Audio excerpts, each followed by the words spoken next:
Good morning, crime community. I'm here to read out another chapter of Poisoner in Chief. You never can know what he was. Part 2. Gottlieb's most important CIA comrades died within weeks of each other at the autumn of 2002. His right-hand man at MKUltra, Robert Lashbrook, was 84 when he succumbed to lung disease at Ojai Valley Community Hospital in California. A brief note in the local newspaper said only that he served in the military during World War II and had been a chemistry professor. This was no memorial service. Far more attention was paid when Richard Helms, who spent a quarter century at the CIA and rose to become its director, died at home in Washington. He was 89. The New York Times obituary said that he had definitely guarded some of the darkest secrets of the Cold War.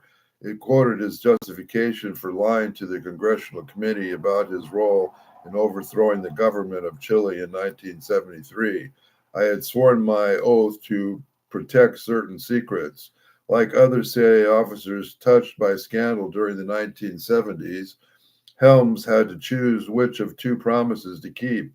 Before trying to compress, he swore to tell the truth, the whole truth, and nothing but the truth. Yet all of the CIA officers had to sign a secrecy agreement promising that I will never divulge, publish, or reveal, either by word, conduct, or by any other means, any classified intelligence or knowledge. He made the same choice Gottlieb and Lashbrook made: keep secrets and lie under oath. They saw it as the patriotic alternative. It also happened to be one of the most likely to protect them from opprobrium and prosecution. Helm was infuriated by the decision of his successor, William Colby, to speak frankly about MKUltra and other covert CIA projects. I must say Colby had done a startlingly good job of making total mess, he told in an interview after retiring. He must look too sophisticated to hold an interview. He must be too sophisticated. Washington as the biggest jerk on the block. It is already sad, and he had brought it all to himself by his mumblings and other matters about which he could have kept his mouth shut. The best Helms could say about the old colleague was, I don't believe Colby was a KGB agent. Anger at Colby was so intense that he died while canoeing in 1996. Several people, including the author of his biography, came to believe that the CIA officer had killed him as punishment for his candor or to prevent him from saying more. Helms completed a 496-page memoir shortly before his death, but it does not mention MKUltra. When an interviewer asked him about his omission, he replied, I see no way to handle it in the amount of space I have available. Later he mused to his old friend's fate. Ah, poor Sid Gottlieb, Helms said. He had been heavily persecuted, but to bail him out of his troubles he's in would take more than just a few minutes, and I'm sure I'd be much of a contributor to it. The nation just saw something like they don't like and blasted it, and he took the blame for it. Revelations about MKUltra helped fuel public anger at the CIA. In retrospect, it was clear that Gottlieb's work lit a fuse to a time bomb that was to explode in the 1970s, destroying a good deal of the agency's image as a proper defender of American values in the public mind. The intelligence historian John Ranlaff concluded projects designed to develop methods and develop that could kill or control people at long distances and then during nearly 2 decades involved hundreds of people, some outside the agency on contact sooner or later were bound to leak. The explanation of this time bomb in the mid-1970s led to the creation of the Senate Select Committee on Intelligence, charged with conducting vigilant legislative oversight over the intelligence activities of the United States, and the House Permanent Select Committee on Intelligence, with a similar mandate. Then in 1978, Congress passed the Foreign Intelligence Surveillance Act, which regulates wiretapping and other forms of surveillance. The era's last major reform of the Intelligence Oversight Act of 1980 requiring the CIA and other intelligence agencies to keep Congress fully and currently informed about their activities. These steps provided the legal basis for monitoring clandestine activities. Congress, however, provided reluctant to delve deeply. Many members continue to believe that closely watching the CIA or firmly restricting its activities would threaten national security.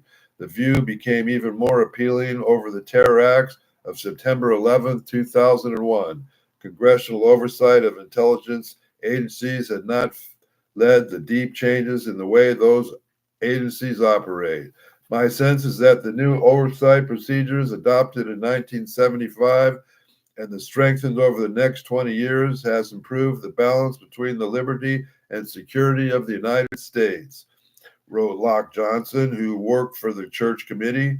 I would hasten to add in a second breath that the quality and consistency of intelligence accountability falls short of the aspirations advanced by reformers at the time of the Church Committee inquiry. Gottlieb and a few other CIA officers who knew the full MKUltra story guarded their secrets until death. Their passing, coupled with the destruction of MKUltra records, ensured that much of what he did will remain unknown. So did his wife's discretion. Years after Gottlieb retired from the CIA, a lawyer taking his testimony to one of the civil suits he faced asked whether he ever discussed MKUltra with anyone outside the agency. He talked to my wife quite a bit about it, he replied. Margaret never revealed what he told her.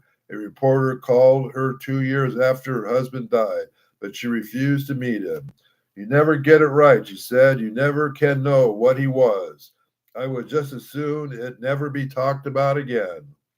On November 2nd, 2011, after more than 12 years as a widow, Margaret Gottlieb died in Virginia at the age of 92. She was an enthusiastic folk dancer and taught dancing to community groups for many years with Sidney Gottlieb. The Rappahannock News reported Margaret Gottlieb as lovingly remembered for the great sense of adventure she shared with her husband. The Gottlieb four children went on to lead creative and apparently fulfilling lives. Rachel lived in Zambia with her husband, a scholar, and then ran a preschool in California. Penny became an elementary school teacher. Peter wrote a book about African American history dedicated to my parents, Sidney and Margaret Gottlieb, and served as a state archivist in Wisconsin. Stephen, the youngest, was a guitarist and music teacher. At 2013, Peter and Penny, along with one of Penny's children, joined a group of volunteers who spent a week building homes for poor families in El Salvador. Their trip revealed the humanism and evidently animated all four siblings. About their father, however, they would not speak. After he died, their mother asked him to promise that they would never discuss him in public. They kept their word. The family decided some time ago that they would not talk about this with anyone in their position, one relative told a reporter in 2018. If it were up to me, I'd be willing to talk to you, but that would be breaking an agreement that they made with their mother years ago, so I prefer not to. Sidney Gottlieb's wife lived longer than any of the other close contemporaries. Once all were gone, and once it became clear that his children would not add to the record of his life, he entered the realm of history. He did the place where he had worked, the original CIA headquarters at 2430 East Street in Washington, which became Sidney Gottlieb's domain after the CIA moved to Langley, was threatened with demolition in 2014. Intelligence officers who had worked there mobilized to save it. They were successful. The safety complex now houses agencies of the State Department. Fort Detrick, the Maryland base where Frank Olson and his comrades in the Special Operations Division once produced their toxin remains the Army's principal center for biological research. Rows of greenhouses stand near sealed chambers where scientists cultivate and study deadly bacteria. Exotic medicines are kept in storage depots for emergency deployment to disaster zones. The giant spherical 8-ball, once used for testing aerosolized gases on humans and animal subjects, sits unused, rusting and forgotten. The apartment building where Gottlieb maintained his New York safe house and his San Francisco pad have been torn down. So has his Manhattan brownstone, where Harold Abramson conducted early LSD experiments. This is where he counseled Frank Olson during his final days. The Statler Hotel, from which Olson plunged to his death, remains standing, towering over Penn Station and renamed the Hotel Pennsylvania as it was christened in 1919. Blackwater Homestead, the Virginia retreat where Gottlieb lived for most of his years later's life. He was still perched atop a remote hill, looking strikingly modern against the surrounding wilderness. It was about as solar as you could get back then. The man who brought it from Gottlieb into the late 1990s told a visitor 20 years later, he said he remembered Gottlieb well. He'd been friendly with his widow and considered them two of the finest people you'd ever want to meet.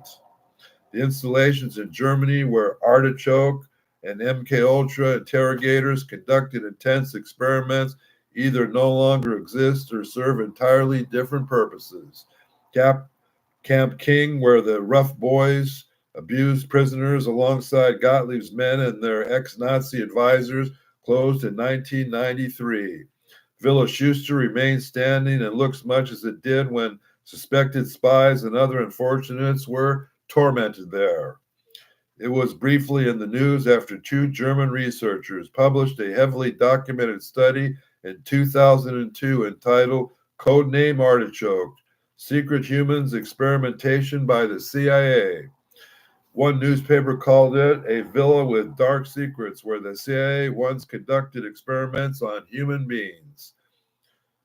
A vivid moment in the madness of that era. The country's largest news magazine, Der Spiegel, investigated CIA operations in Germany and concluded that the worst thing happened at Villa Schuster, a turn-of-the-century villa in Kronberg. There were deaths, but a number is not known. After the CIA shut its secret prison in Villa Schuster in the mid-1950s, the villa passed into the hands of the West German government. It became a retreat for government employees. In 2016, it was sold to a young German businessman. He renovated it, divided it into rental apartments, and built a gate across the driveway. Basement chambers where victims were drugged and electric shocked are now storage rooms. In this house, the CIA did experiments like no ones the Nazis did in concentration camps. In the house, the CIA did experiments like the ones the Nazis did in concentration camps. The new owner said he showed the house to a visitor. It's no secret. People in the neighborhood all knew the story. They say the bodies of the victims were buried in the fields or forests around here, places where shopping centers and apartment houses have been built since then. A little while after I bought the place, I was doing some yard work, and an elderly lady who lived up the road came to see me. She offered to do the same kind of cleansing ritual there would burn herbs or something to chase away evil spirits in the house. I told her I don't believe in any of that nonsense. We're going to end here and continue on with MK Ultra and the story that never ends, because they will never come clean about it, kind of like some of my cousins. If you believe in what I'm saying or talking about here, please like and subscribe. Have a nice day.